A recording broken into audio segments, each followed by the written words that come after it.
Hello everyone, welcome to Edutap and आज के इस सेशन में आप सबका हार्दिक स्वागत है।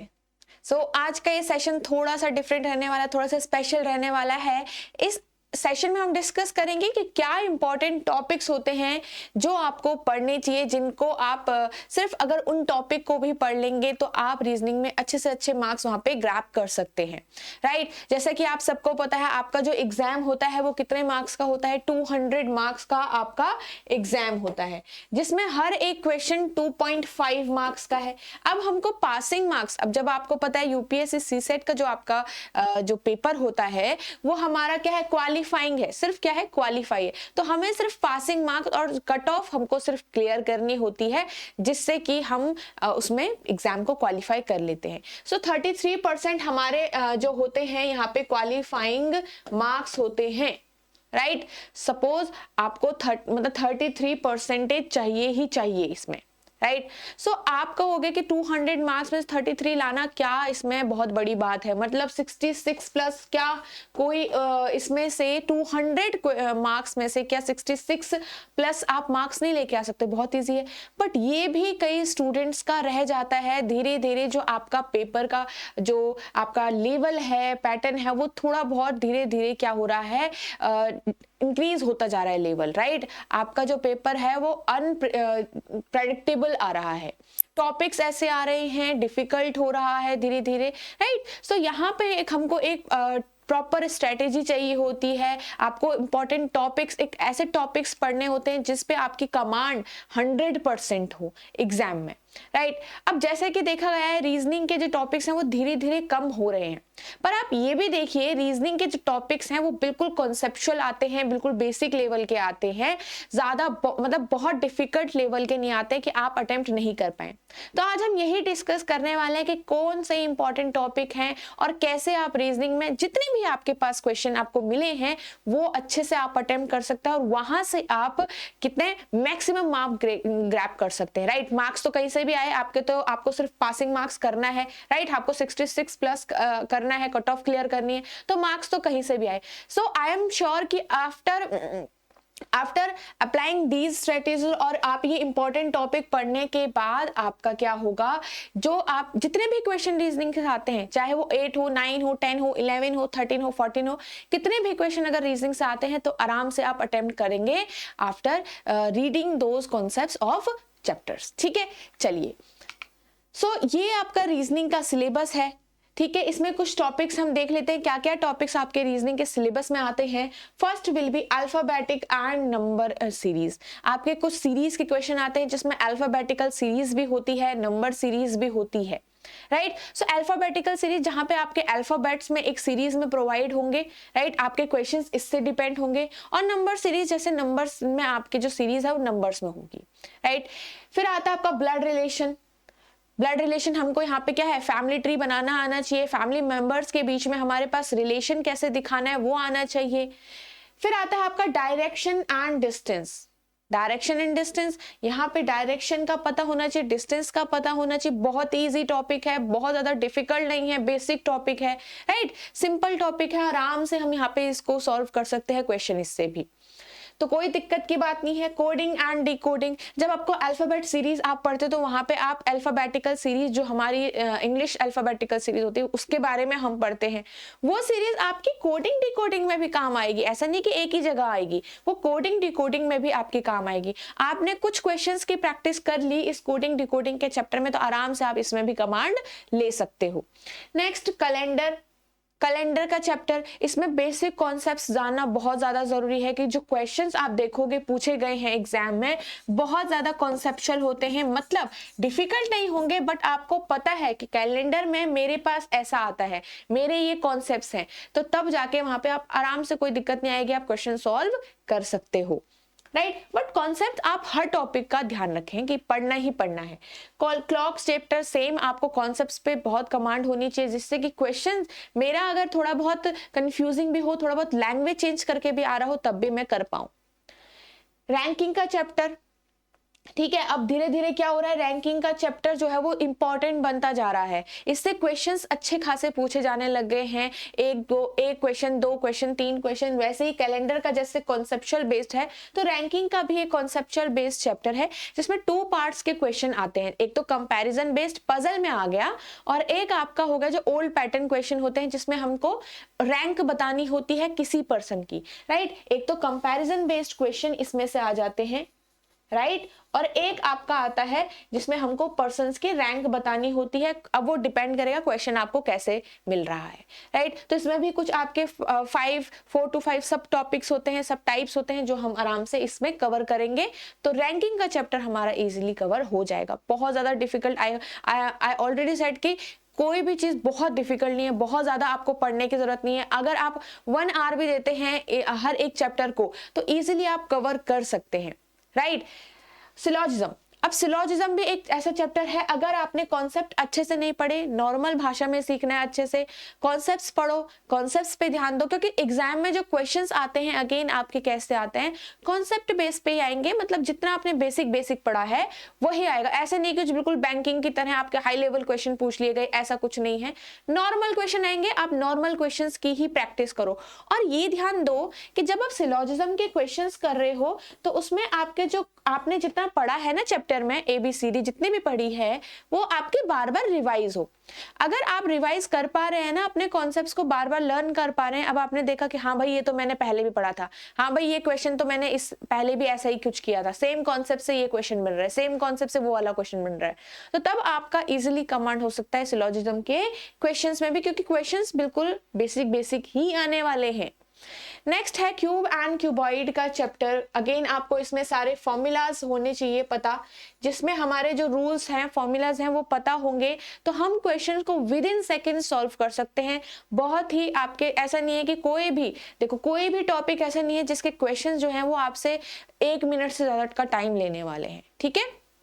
हो सकता है कभी एक आध क्वेश्चन आ जाता है एग्जाम में जो थोड़ा डिफिकल्ट हो जाता है, बट बाकी क्वेश्चन ऐसे ही होते हैं जो आपके विद इन 1 मिनट सॉल्व हो जाए, क्योंकि आपका 2 आवर्स का टाइम होता है। अब हमको और आपके पास और भी सेक्शंस आपको करने होते हैं, और भी क्वेश्चंस आपको अटेम्प्ट करने होते हैं, तो यहाँ से आप टाइम बचा सकते हो और ये टाइम आप दूसरे सेक्शन में या दूसरे क्वेश्चंस में डाल सकते हो, राइट। जितनी जल्दी आप यहाँ से क्वेश्चन सॉल्व कर पाओगे। देन डाइस के क्वेश्चंस, एनालॉजी के क्वेश्चंस, क्लासिफिकेशन एंड एनालॉजी एक तरीके से सेम ही है। हमको एक में तो हम क्या करते हैं, सिमिलैरिटी बता के हमको मतलब सिमिलर प्रॉपर्टीज देखनी होती है किसी आपके पास नंबर्स में, अल्फाबेट्स में, वर्ड्स में, राइट।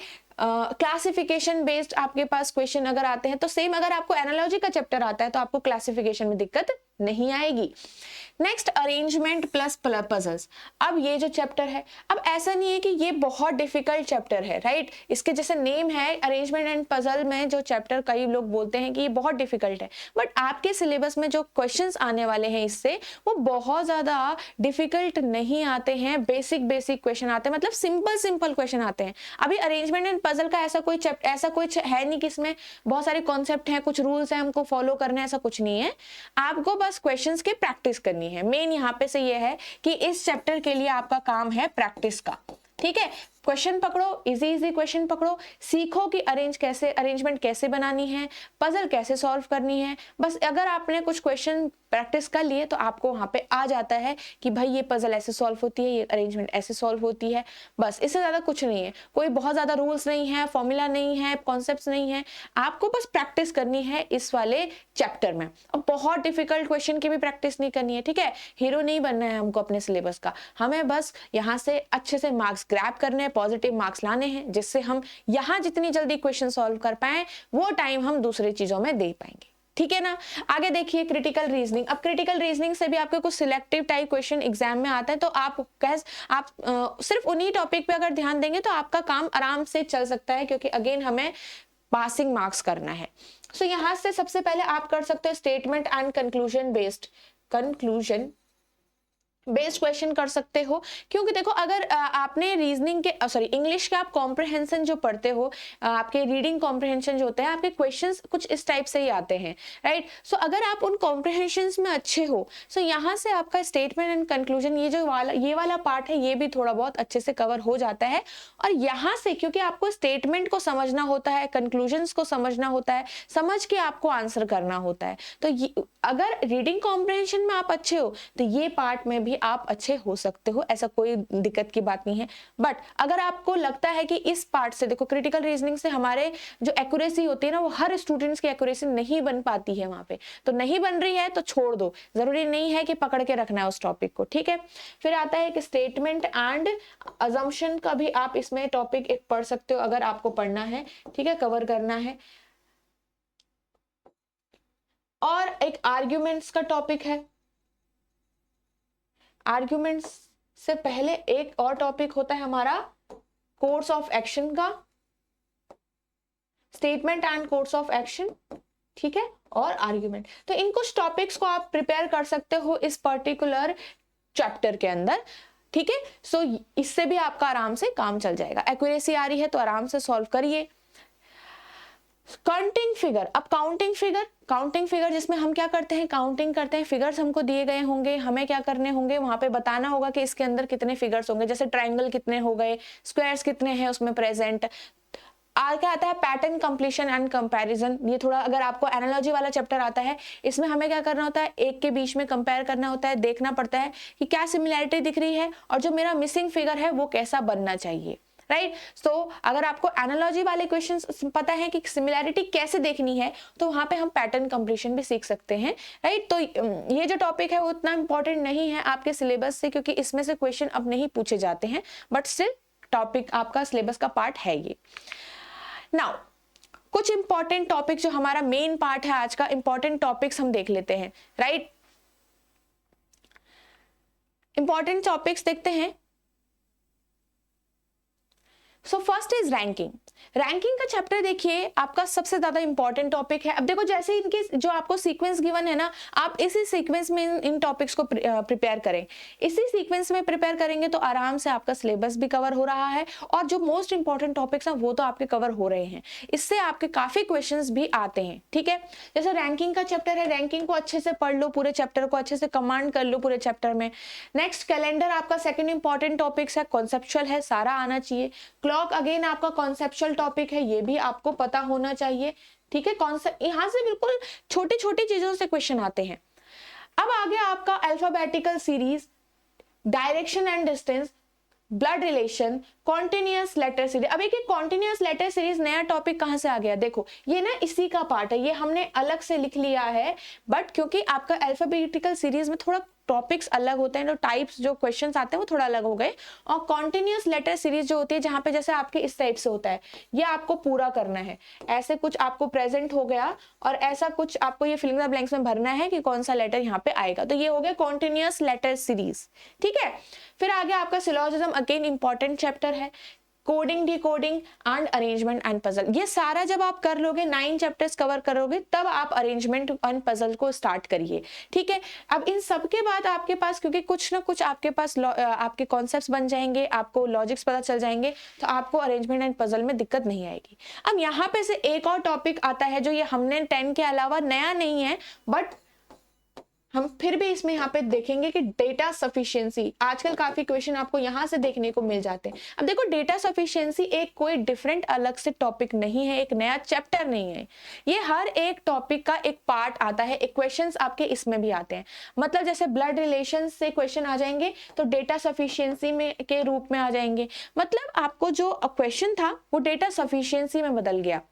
डेटा सफिशिएंसी में हमें क्वेश्चन कैसे सॉल्व करना होता है, हमें बस ये देखना होता है कि गिवन स्टेटमेंट का डेटा सफिशिएंट है पूछे गए क्वेश्चन में या फिर नहीं है, क्वेश्चन पूछा गया है वो आंसर कर पा रहे हैं कि नहीं कर पा रहे हैं हम गिवन डेटा से, तो वो हमको यहाँ पे सॉल्व करना होता है, राइट। जैसे कि हमने ऑलरेडी जो आपने देखा होगा इस चैनल में आपको वीडियोस दिखेंगी जिसमें हमने सिलेबस कवर किया है, राइट। जो आपका कंटेंट का सेशन होते हैं हमेशा हर आपके Wednesday and Thursday for reasoning, तो आपने देखा होगा उसमें ब्लड रिलेशन में डेटा सफिशिएंसी के क्वेश्चन हो सकते हैं, रैंक आपके डायरेक्शन एंड डिस्टेंस में डेटा सफिशिएंसी के क्वेश्चन आ सकते हैं, रैंकिंग में डेटा सफिशिएंसी के क्वेश्चन आ सकते हैं, कैलेंडर तक में डेटा सफिशिएंसी के क्वेश्चन आ सकते हैं, राइट। तो इन चीजों का आपको ध्यान रखना है, इसमें भी आपके डेटा सफिशिएंसी के क्वेश्चन आ सकते हैं। तो ये जो टॉपिक एक नया टॉपिक नहीं है, अगर आपकी किसी पर्टिकुलर इन 10 टॉपिक्स पे कमांड है तो आप इसको क्वेश्चंस को भी आराम से प्रैक्टिस आराम से सॉल्व कर सकते हो, राइट।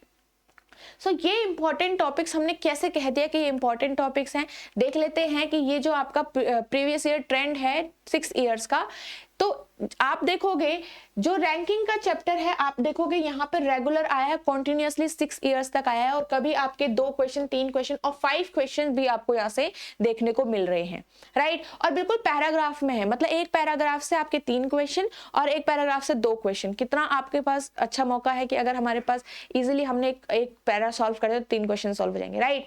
देखो फिर आपका देखो यहाँ पे से कैलेंडर के भी रेगुलर आप देखोगे 2019 तक के पूरे क्वेश्चन रेगुलर आए हैं। Clock again the important chapter है, वो आपके 2022, 2021 एंड 19 में भी क्वेश्चन आए हैं यहाँ से, ठीक है। तो आप देख सकते हो ये जो टॉपिक है आपके। अब जैसे अरेंजमेंट एंड पजल है, यहाँ पे 23 में नहीं आया है और यहाँ पे इन दोनों ईयर्स में भी नहीं आया है, बट ये आ सकता है, ऐसा नहीं है कि हो सकता है कि एग्जामिनर ने नेक्स्ट ईयर के लिए बचा के रखा हो ये टॉपिक ना। अब आप देखोगे यहाँ पे इतने सारे क्वेश्चन आप इस पर्टिकुलर चैप्टर से देख सकते हो, 9 क्वेश्चंस, कम बात नहीं है। और 2022 में भी आपके पास 3 क्वेश्चंस थे इससे, है ना। तो आप इस चैप्टर की भी प्रैक्टिस जरूर रखिएगा। नेक्स्ट इज आप देखोगे यहाँ पे ब्लड रिलेशन से भी आपके क्वेश्चन आपको देखने को मिलेंगे, सिर्फ 2021 को छोड़ के और 2018 को छोड़ के बाकी ईयर्स में ये क्वेश्चंस इससे आए हैं। बहुत ही इजी चैप्टर है ये, दोनों चैप्टर तो बहुत ज्यादा इजी है, आप आराम से इनको कर सकते हैं एग्जाम में भी और प्रैक्टिस भी, ठीक है। तो ये आपका रेगुलर 4 ईयर्स तक आया हुआ है, और 1 क्वेश्चन 2 क्वेश्चन 1 क्वेश्चन 2 क्वेश्चन, ठीक है। एंड देन अल्फाबेटिकल सीरीज जो अगेन अब आपका इंपॉर्टेंट बनते जा रहा है। 2023 में 2 क्वेश्चंस आए थे इससे, one of them was very difficult. कुछ जो एक क्वेश्चन था कुछ स्टूडेंट को बहुत डिफिकल्ट लगा था, क्योंकि जो क्वेश्चन था वो थोड़ा सा मॉडरेट से ऊपर चला गया था। जैसे हम रेगुलर क्वेश्चंस करते हैं थोड़ा सा ऊपर चला गया था, क्योंकि इसमें आपको थोड़ा सा मैथमेटिकल दिमाग भी लगाना था और थोड़ा रीजनिंग का दिमाग भी लगाना था, तो इस वजह से थोड़ा यहाँ पे डिफिकल्टी लेवल बढ़ गया। फिर सेम ऐसे ही एक क्वेश्चन आया था 2022 और 21 में आया था, शायद इन दोनों ईयर्स में एक बार आया था। जिस क्वेश्चन का यहाँ पे जो क्वेश्चन थोड़ा बहुत डुएबल था, उस क्वेश्चन का ही डिफिकल्ट पार्ट आपको 23 में पूछा गया था। तो अगर आपने वो पहले क्वेश्चन किया होता, वो डिस्कस किया होता, तो आपको आराम से इस क्वेश्चन में दिक्कत नहीं आती, क्योंकि तब तक आपको पता चल चुका होता कि वो क्वेश्चन कैसे सॉल्व किया जाता है, राइट। सो इस तरीके से आपको प्रीवियस ईयर पे ट्रेंड पे भी ध्यान देना है, और जो जो क्वेश्चन पहले आते हैं उन पे आपको प्रैक्टिस करनी है। सो प्रीवियस ईयर क्वेश्चंस की प्रैक्टिस करनी है आपको सबसे पहले, एंड देन आपको एनालाइज करना है खुद को कि आपकी जो वीकनेस है, एनालाइज करके अपनी जो वीकनेस है और आपकी जो स्ट्रेंथ है उनको पहचानना है और उन पे आपको काम करना है। Whether it is quants, reasoning and English, कोई भी चीज है, आपको वीकनेस पे काम करना है, स्ट्रेंथ को और स्ट्रॉन्ग बनाना है। तो इन चीजों को आपको ध्यान देना है। प्रीवियस ईयर क्वेश्चन करने हैं, ज्यादा से ज्यादा मॉक टेस्ट दे सकते हैं आप, ठीक है। एक बार आप जो अपने passing mark cut off clear कर रहे हैं, तो इसका मतलब आप बिल्कुल अपने तैयारी में आ चुके हैं आगे, right. So this was all for the paper trend. So I hope आपको अच्छा समझ आया होगा कि कैसे हमको कौन सा मतलब कौन से टॉपिक पे आपको कितना ध्यान देना है, कौन से टॉपिक को आपको सबसे पहले कवर करना है। तो जो इंपॉर्टेंट टॉपिक्स का है, अगर आप इसी सीक्वेंस में करोगे तो इजीली सॉल्व हो जाएगा, क्योंकि सारे जो टॉपिक है इंपॉर्टेंट इस तरीके से, ठीक है। चलिए, सो सबसे पहले डिफिकल्ट से भी स्टार्ट नहीं करना है, तो हम थोड़ा सा मॉडरेट चीजें से स्टार्ट करेंगे और धीरे धीरे हम आगे बढ़ेंगे। So this is our course. If आपको ऐसा लगता है, if you are someone who thinks that कि आपको एक गाइडेंस की ज़रूरत है, आप चाहते हैं कि आपको ज़्यादा टाइम ना देना पड़े, थोड़ा टाइम देकर आपकी तैयारी ज़्यादा हो जाए, थोड़ा सा स्मार्ट वर्क हो जाए, so you can join with us. So here you will get in this course 100, आपका 100 आवर्स का कोर्स है, मतलब आपका जो एक एक घंटे की क्लास होगी या फिर जो पूरा आपके क्लासेस हैं 100 आवर्स की क्लास हैं, इतने में आप पूरे आपके सेक्शंस कवर हो जाएंगे, जिसमें आप कॉन्सेप्ट क्लासेस भी आपका मिलेगा, ठीक है, टेस्ट सीरीज भी आपको मिलेंगी, 3 types of test series, full length test series, ठीक है, sectional test series and topic test. Then weekly doubt sessions will be there and live practice sessions will be there for you in that course, ठीक है। चलिए, so now we will talk about this comprehensive guide book, जो कि आपके preparation के लिए again एक important factor है। वाई? बिकॉज यहाँ पे देखो, आपको जितनी भी टाइप की इंफॉर्मेशन चाहिए होती, जैसे हमने डिस्कस किया है यहाँ पे, अभी हमने पेपर ट्रेंड भी डिस्कस किया, राइट, अभी हमने इंपॉर्टेंट टॉपिक्स एंड सिलेबस भी डिस्कस किया, तो एक रिटर्न फॉर्म में एक आपके पास आपके सिस्टम में सेव रहता है ये, ठीक है। आप इसको डाउनलोड कर सकते हैं, ये एक ई बुक है, तो आप आराम से डाउनलोड कर सकते हैं and without any cost. So video के नीचे डिस्क्रिप्शन में आपको एक लिंक मिल जाएगा ई बुक का, वहां से आप इसको फ्रीली बिल्कुल डाउनलोड कर सकते हैं, ओके। सो और जो आप देखोगे, आपके जो YouTube है उसमें सेशंस आपके रोज होते रहते हैं, मंडे टू सैटरडे आपकी सारी क्लासेस होती हैं टॉपिक्स की। सो हमने ऑलरेडी काफ़ी टॉपिक्स कवर कर लिए हैं, आई होप आप उन सेशंस का बहुत अच्छे से यूज़ कर रहे होंगे अपनी प्रिपरेशन की जर्नी में, and also this session are also useful to you, आपको हेल्पफुल लग रहे होंगे वो सेशंस भी, ठीक है। सो मिलते हैं नेक्स्ट उसमें। Thanks for watching.